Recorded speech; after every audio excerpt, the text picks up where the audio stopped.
To please introduce Michael Pitt, the star of the movie. I'm sure you guys have all recognized his work over the years. And then, of course, our visionary director, the man who made it all happen, Jack Huston.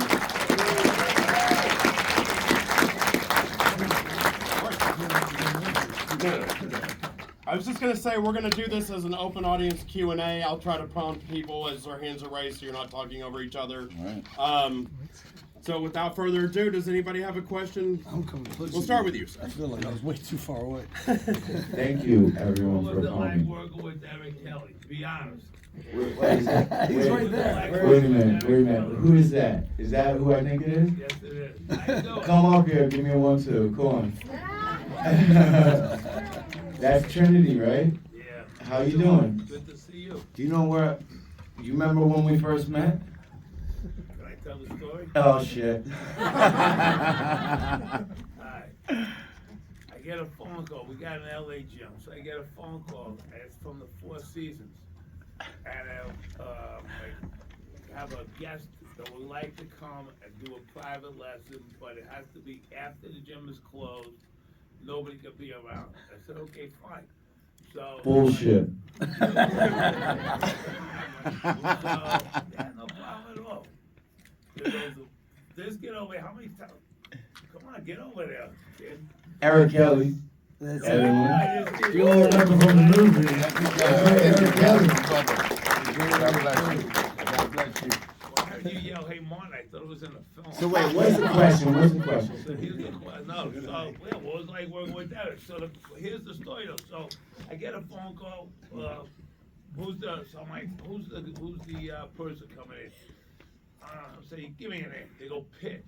Holy fuck, I got Brad Pitt coming in.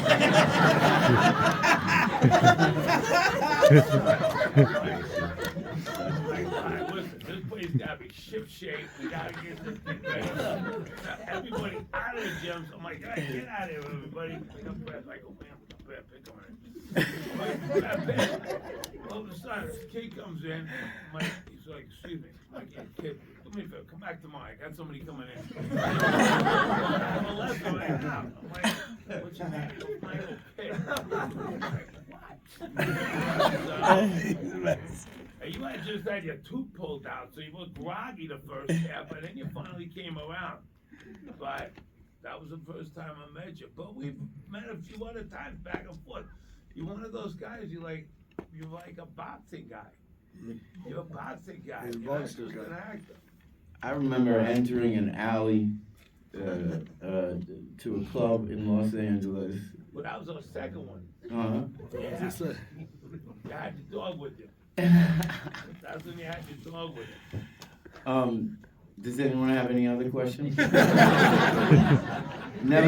let the truth get in the way of a good story. I was gonna say, never let the truth get away with you going. That's a classic. That's Irish right there, man. That's great. Questions, anybody? Yes, sir.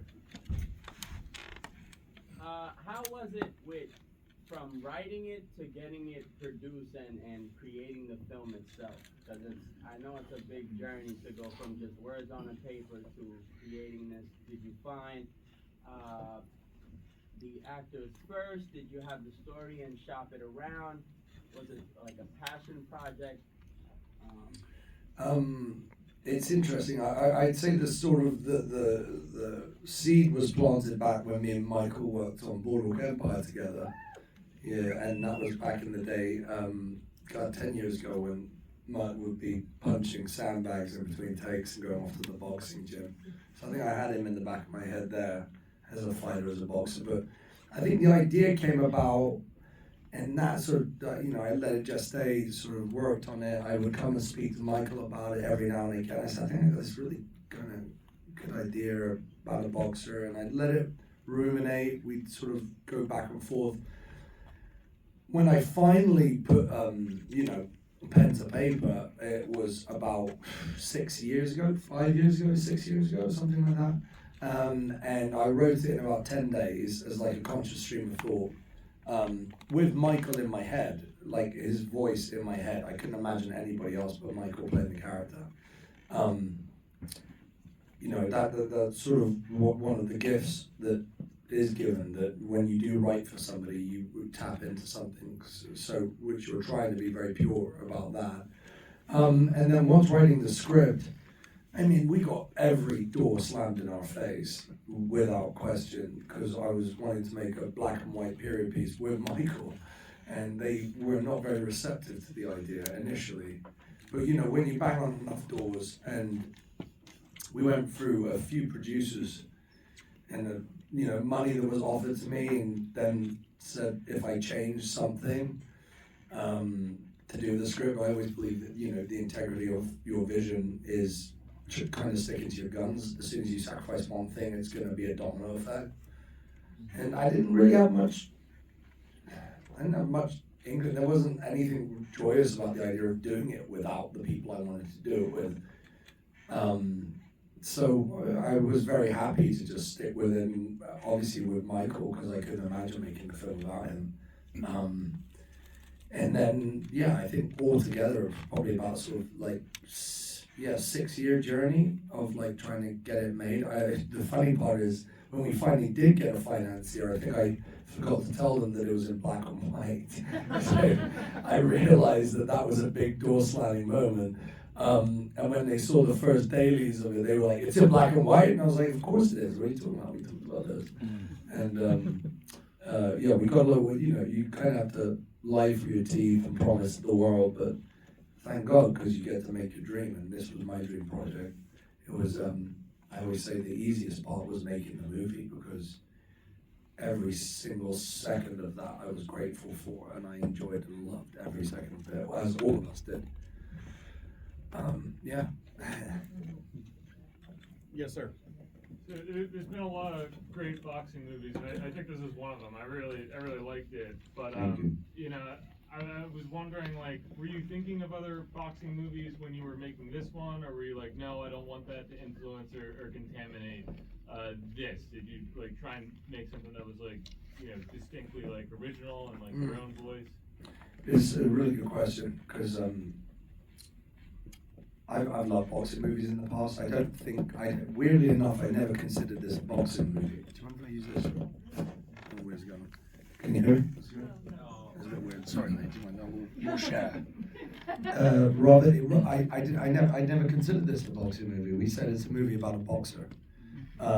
It was a character study. I remember saying to Michael early on, I said, you know, if we are able to get a great boxing match, fantastic, but the film should be able to exist without the boxing match. That's why the boxing match is icing. I wanted to exist with a character for such a period of time that by the time you get into the match, whether you like boxing or not, you know, man, woman, child, older, younger, whoever you are, you're in his corner because you've gone on a journey with them. And that's very important, because I didn't really have any want or need to try to make a boxing film. I'm fascinated by the human, you know, persona, who we are, the relationships we have. I think boxers are fascinating to me. I'm not a boxer, obviously, but Michael always had the spirit of a boxer. He had the heart of a boxer. He was a fighter from day one. I'm not talking about in life and out of life. And it's kind of beautiful when you stumble across something which feels so right.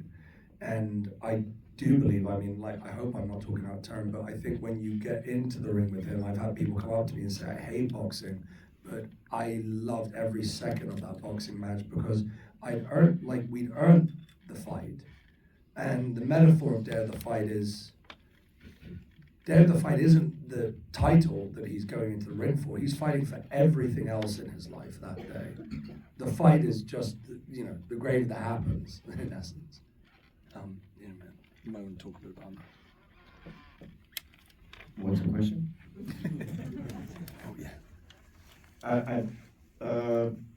Yeah, I mean, I think boxing films historically have not been just boxing films. The boxing films that I love, I don't know if you would say they're really about boxing. You're watching this movie, and hopefully you enjoyed it. What I realized, I'm not a boxer, I wasn't a boxer growing up. Maybe I would have stayed out of some trouble if I did when I was a kid. But if you go, what I loved, I entered a boxing gyms as a performer, which was my passion. And what I noticed in every boxing gym is like there's 300 stories just like this. And so for me as an artist, as an actor, as a writer, I mean, I just found them fascinating. And then I fell in love with, you know, the sort of the craft and the discipline. And but I think boxing films have historically been great dramatic films because it's just a metaphor for life. It's an exhibition in the human condition. It's also a sport, and I'm not like an expert or anything, but it's a sport where you can lose every round. You can lose your points. You can get you can get your ass kicked.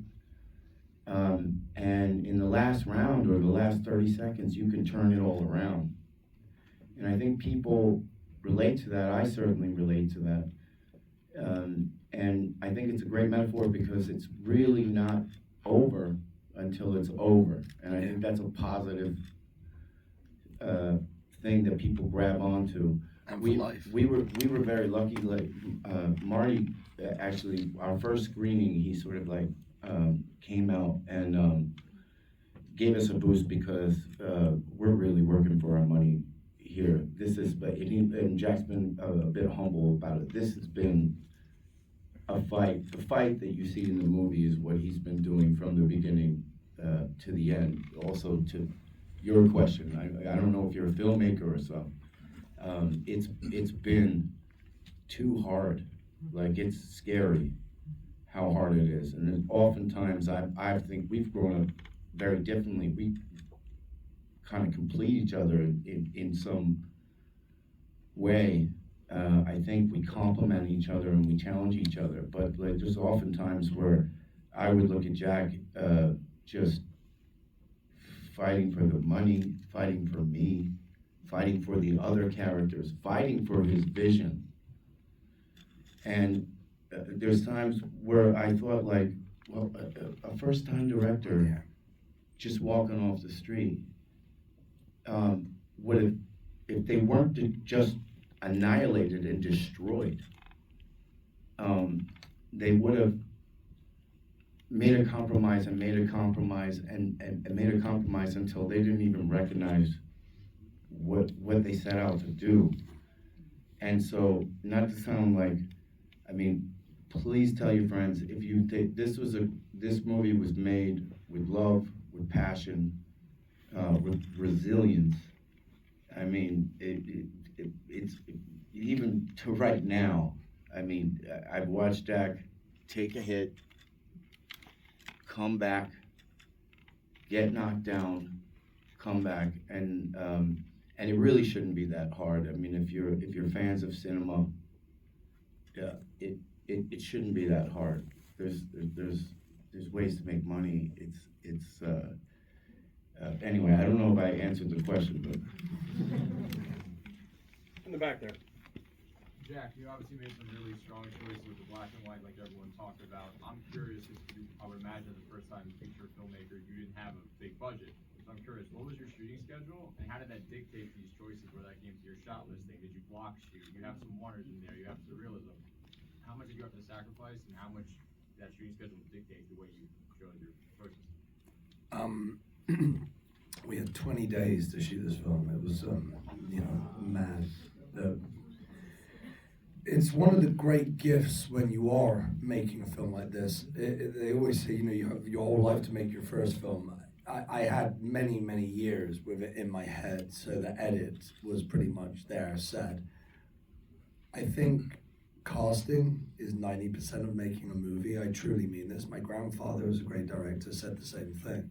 And no truer words have been spoken. If you cast well, you get to stand back and as you say, this is yours now. This is the moment. Like, you own this. This is your character.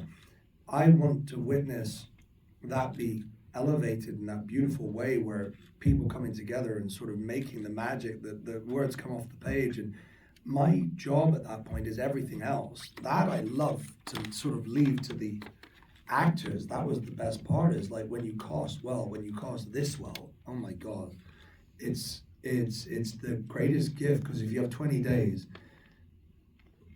you know, you sometimes get 2 takes, you know, sometimes 1, and like I would move on. I think there's got to be a certain amount of confidence, but the confidence is as much in the performance. When I watch something, I sort of know when I'm being touched by something pure and honest and real.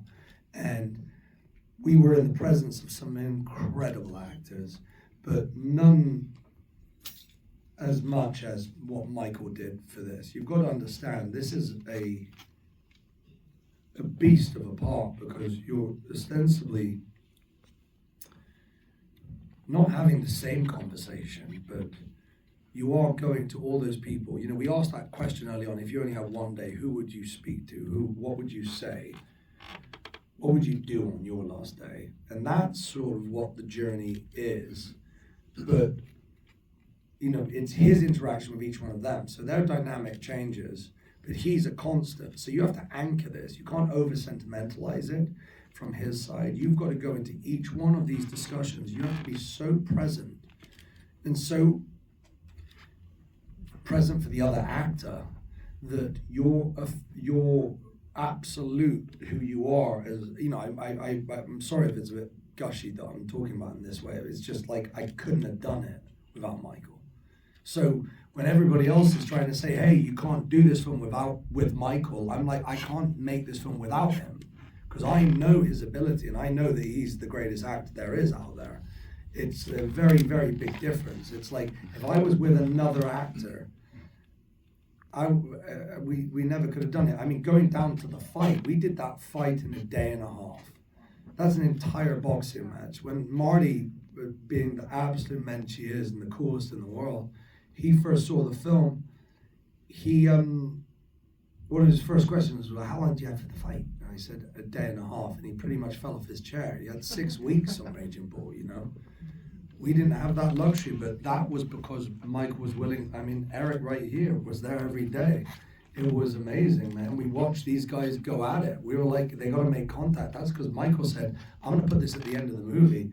And if we're going to do this, fuck choreography. Sorry for my, pardon my French, but like, fuck the choreography. Let's just fight. And you're watching a lot of that stuff isn't people pulling punches. These guys are making contact for a portion of it. Obviously not full, and they're not trying to knock the shit out of each other, but they're being smart enough that they know that they can play that I have the edit in my head. So if I say, hey, this has to happen over here, let's move over to this corner, let's move over to this corner, we have to move in stages because we don't have time to talk about this. It's an amazing thing though, because the less time you have and the more money they take away from you, the more you have to think outside the box. The innovation comes, the collaboration comes, everybody, there's no such thing as a bad idea.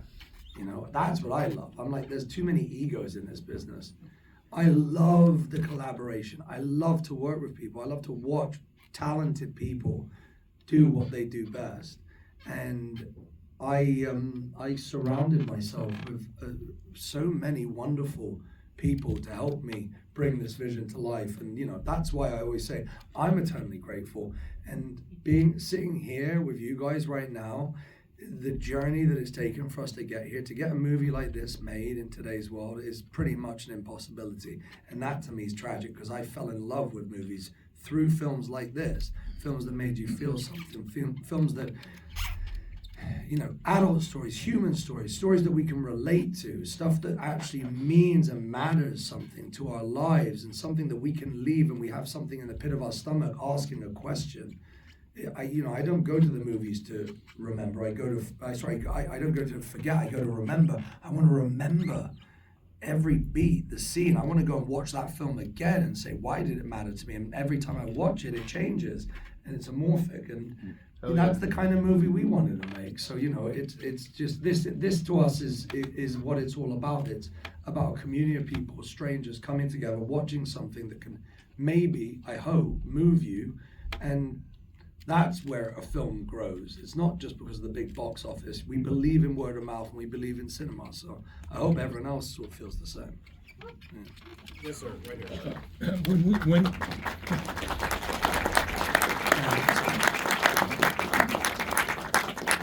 When we met at the Players Club with your sisters for the first John Huston Award, which was given to Darren Aronofsky, after that, I said to you that one of the greatest films made in the golden age of Hollywood starred your grandfather, Walter Huston, and you didn't know it. It's William Wyler's Dodsworth. Dodsworth, I knew it. Have you finally seen it? Oh, of course, absolutely. But you hadn't seen it then. Had I not seen No. Dodsworth? How old was I? Well, when was the first John Huston Award? It must I be. didn't even know that thing. That's so funny. Yeah, Dodsworth. Must be 10 years, 12 years.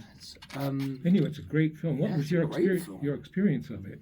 um, It's 1937. yeah, of course. You wouldn't know the same actor, Walter Was the Huston. same, yeah. 12 years later, made The Treasure of the Yeah. Sierra Madre. It doesn't look like the same man. Yeah, absolutely. No, Dodsworth. I have a poster of Dodsworth on my wall, which I've had for longer than 10 years. That's very strange.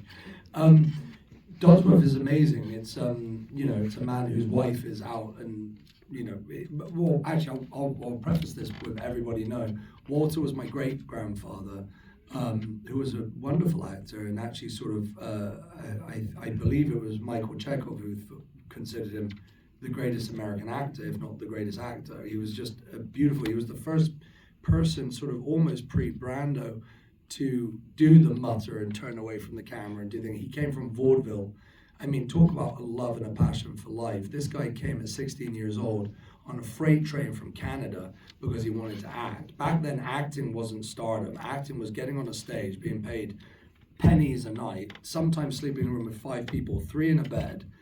Every night they change positions, so one person would be in the middle because it was the warmest place It can to be. still be like that. But it's a phenomenal thing to see when somebody is doing something for love of the game. It wasn't about money, it wasn't about fame, it wasn't about stardom, it's that he really wanted to be an actor. And he wrote this beautiful book called September Song because he spent a long time on stage. And there are those actors who it's got nothing to do with anything else but actually just doing it. That's him, without question. Without question, that's Michael. He's the closest coming to one of those actors who they couldn't have done anything else. And I think that's probably the best compliment I could ever give somebody. So. A Metro card would be great too. And I missed your I was curious, that's why I really love the film. Why did you pick this era to tell this story? I'm guessing 1982 based on my life experience, but Good. I'm just curious why Pretty you good. picked that era to tell the story. It's 89, but I'm born in 82, so it could be Pretty- 82. I like it. pretty It's good, good. I'm pretty going good. with you. It's very good. Well, I just wanted to take out technology. I think this is a human story with human interactions. I grew up riding the tube in London, but the subway, and what you do, you weren't on a phone. You'd sit there, you'd just stare at somebody, listen to your music. You had a Walkman. It was this rather introspective time of like thinking about yourself and thinking about your life, and I thought there was something really beautiful about that. And also, I like that you're just not able to call anybody at any time or FaceTime or do anything like that. I think the whole point of this entire story is about human interactions and about those things that I wish I had said, or things I might be too late to say, and that it, like Michael was saying, it's never too late. So I actually wanted to, when when I was a kid, if you were about to go for a big audition or you're about to go and visit, your father or, this horrible relation, you'd sit there and you think about it. You think about life and you think about things. And that's his journey, it's a journey through his past and his present, that these things are reminding him of all this stuff because maybe this is his last day. So, and also, it was a simpler time, 1989. I find it can be quite confusing, all the technology and all the opinions and everything else. I think it personalized it a lot for me, because that's when I probably felt the happiest, maybe. You want to talk about it? Why the period? I mean, I can talk about what I think maybe simpler or how you say? Sorry, I just got off a plane. I literally just got. Yes, off. you didn't sleep. Right, got it. Minimal, breaking things down. Maybe also, I don't want to speak for Jack, but like when I can't watch the film really. It's very difficult for me to watch the film, but like I have seen it, and the black and white is just something about it strips everything down. And usually when we do these screenings, I usually run to see if I can find like young people, like the youngest people there, and I ask them what they think about it, because I've just been privy to some of the conversations that you wouldn't even believe about distribution. Like, I mean, I don't, thank God I don't really have to have those conversations, but they seem really silly. And when I talk to the young people, they're like excited. It registers with them. They're like excited. They're inspired, and that makes me feel good about it. Yes, sir. Hey, I feel like typically filmmakers can kind of identify a point in their life where they watched a movie that really affected them and like served as the source of inspiration for their career. You're a bit of a strange case where you have such a family history. Like, did you come out of the womb with a camera in hand, or like was there a moment in your life where you watched a film that really moved you and made you want to start like following, in your family's footsteps? I've been incredibly lucky that, by the way, I was brought up in England, so the sort of Houston side of things was still quite foreign to me, but I idolized them. I came out of the womb loving film, unlike anything I've loved in my life. It's my first absolute love. I still remember what it feels like to actually go to the cinema. It's what I want to teach my kids. I used to, when I used to go to the cinema, like there would be an intermission, you go get your ice cream as well in the middle of the film, and I remember that feeling in your stomach as you were driving there. Even renting a movie from Blockbuster on a weekend, if you were good, you got to watch the movie, and certain things that were shown to me. It was an event. It was something so special. It was so sacred. And I find that things are so accessible now that you don't have to fight for them. I know it sounds simple, like the idea that walking or driving to go rent a single movie, like you can get any film you want any time, in any place, really. It's on your phone, it's in your pocket when you're walking around. And there's something which I miss about when I look at my children, that they don't have that same excitement that that's why what we're trying to do with this film is keep it in theaters. We're doing it very small and slow and steady because we want to keep it in theaters so people can come and see it in theaters, and it's not instantly available for a few months, so it actually entices people to come back to the theaters and really go and have that experience. And word of mouth is amazing because we do have FOMO. It's like people are talking about something. Hopefully, it makes us sort of like excited about to go and experience that same thing, that same feeling. Our major thing about this movie is I want people to have that. You were talking about as a kid, all the films that mattered to me, that made me want to act and made me want to direct, and every other part of it, just be around it, were films that made me feel something. They were very human stories. I would probably say On the Waterfront changed my life. The Elephant Man changed my life.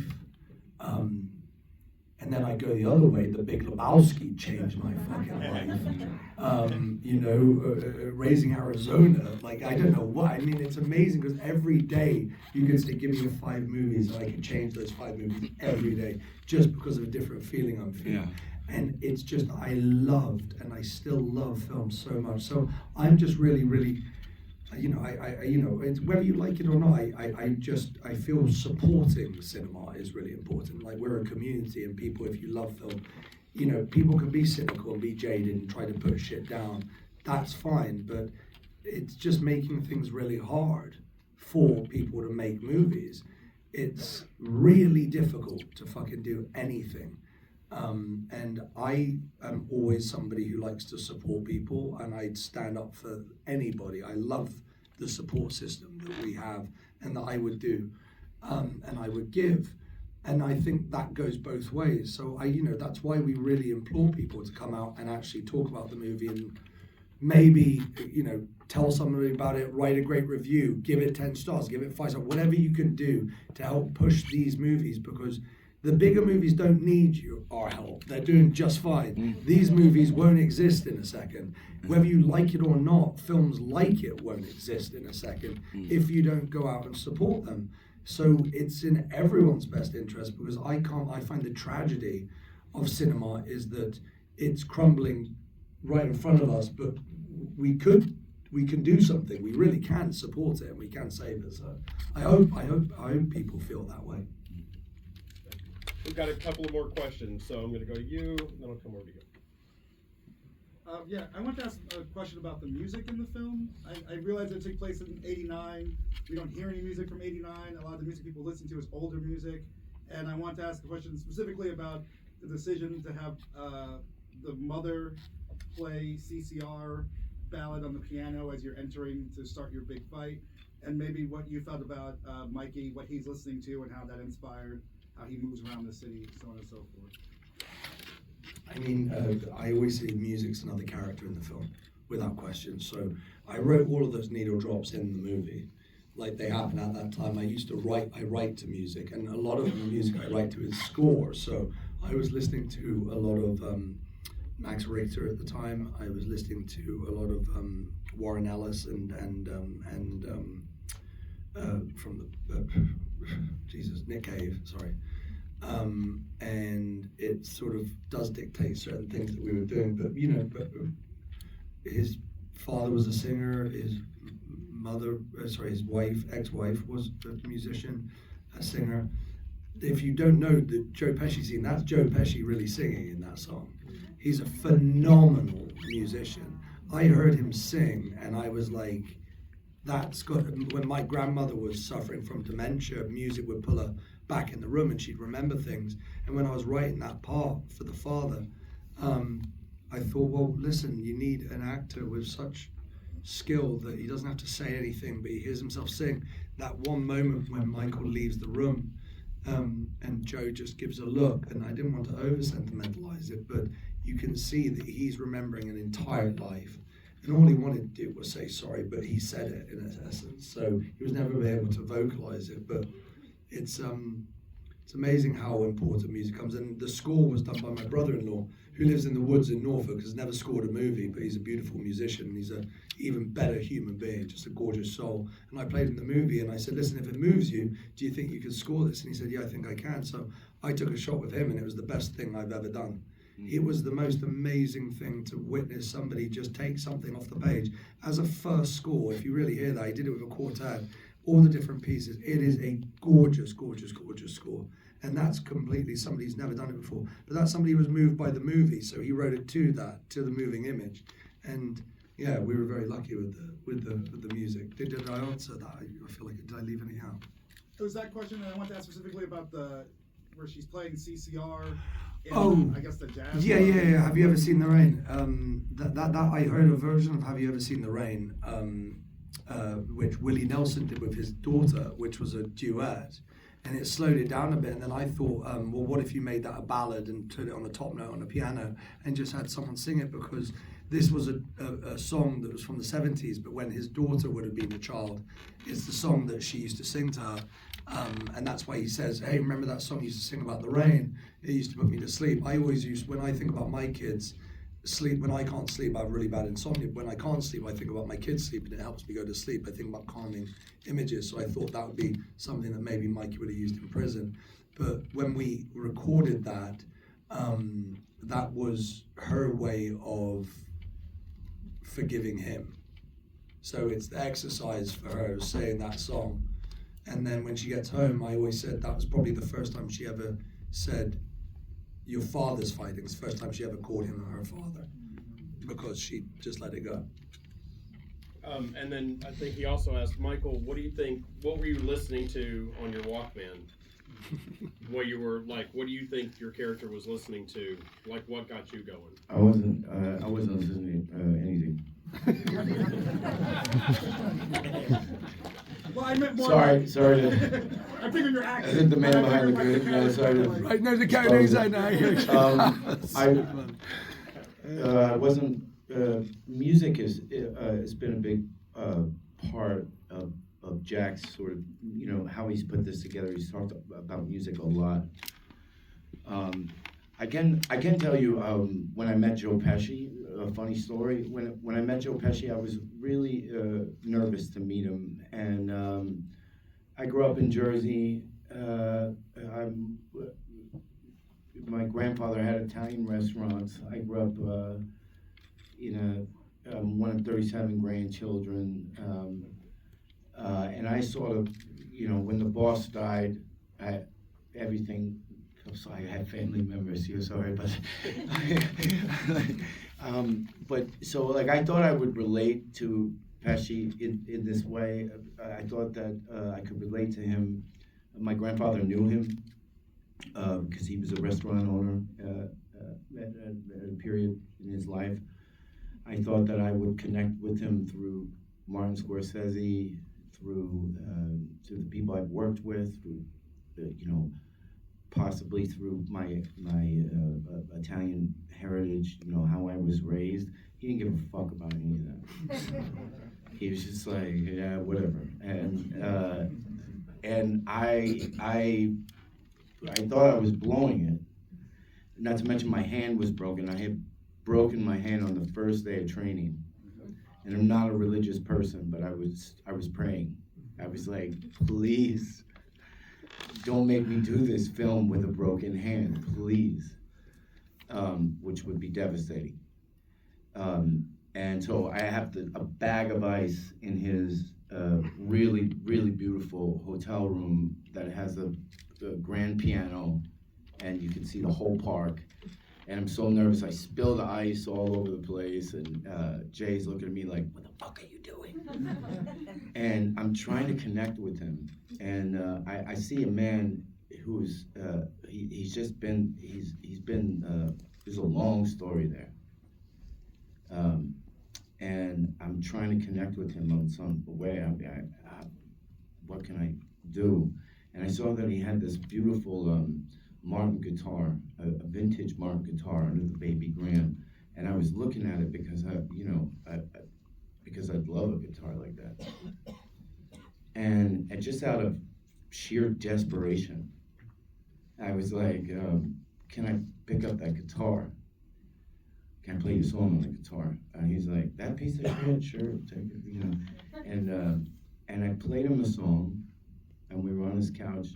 I played him a song, and then he was just like, he softened, and he was like, wow, that's really good. And then he grabbed the guitar, and then he played me a song. I couldn't believe how accomplished he had these crazy jazz chords, like every change. He had this real falsetto, kind of sweet voice. And that song, when his son plays it on the record player, that's Pesci singing and playing that song. And if you know something about his history, he's got a long history in music. But I don't know if it's the answer to your question, but we connected from playing each other's songs through music. That was the moment that I was like, it's like when he liked me. Very nice. And then I promised somebody over here. Yep. Yeah, wonderful film. Thank you. Yeah, I'm really happy to be here. I guess my question is about the character and the journey that you mentioned. It seemed to me like it was because of the accident, it seemed like he was going on a self-imposed, almost like a 12-step kind of reconciliation with the people in his life, and just wanted to know if that was a factor when you were writing in that, and if there was some kind of inspiration there, and if there was, for the character, what did you draw from, to kind of, I guess, connect with the vision of the character as he was going through his life and the people that were, that were important to him. Just wanted to know what was the inspiration for that. Where did you draw from? I think it's really, there's a lot of personal anecdotes in my life that that sort of traveled through into the script. My relationship with my father, we talked a lot about stuff. A lot through my daughter, a lot through past relationships. I think you can only draw from certain things, but it's also quite a good exercise to take it out of yourself and imagine somebody else, which I always imagine Michael. And it's funny when you have someone's voice in your head and you have their sort of overarching goodness. I think maybe I always said to myself, if you could do something, if you had done something terrible, you can do something really bad and still be a good person. You know what I mean? You can do something terrible and be good. It's so funny. It's like everything's so black and white right now, and it's like I like all the in between. I like the grey. I think that's really interesting. I think there's that one line in there which is if the people that matter, in your life, the people that really matter are far more willing to forgive than you might expect. I think that's more of like just talking about in life in general. Like we hold on to so many things and we're worried about what the outcome will be and what's going on, and sometimes you just got to take a shot. You just got to go and say it or go speak it.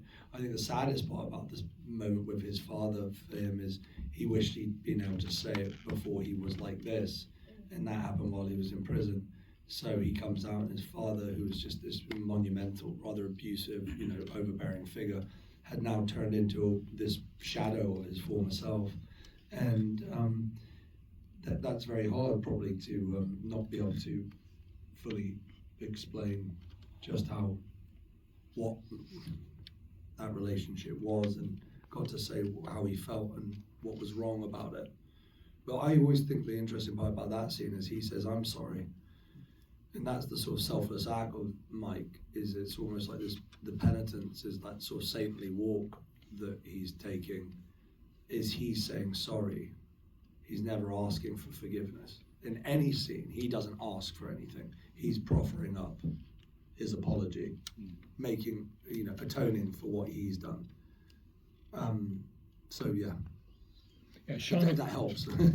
I'm sorry, guys. Unfortunately, that was. No, wait, we got one more here. We got one more. Okay, we'll do one more. There you go. I think the synergy between you two is pretty incredible. It's obvious, both of you are amazing actors. This incredible first shot as a director. The other guy, he's done some directing. And the thing about films is sometimes because of the time and all the collaborations and everything, it takes too long and people get lost. But I think that we need to see a two-shot between you two. There should be something else between the two of you, and probably with you and on screen, Jack. That'd be fun. Well, I mean, I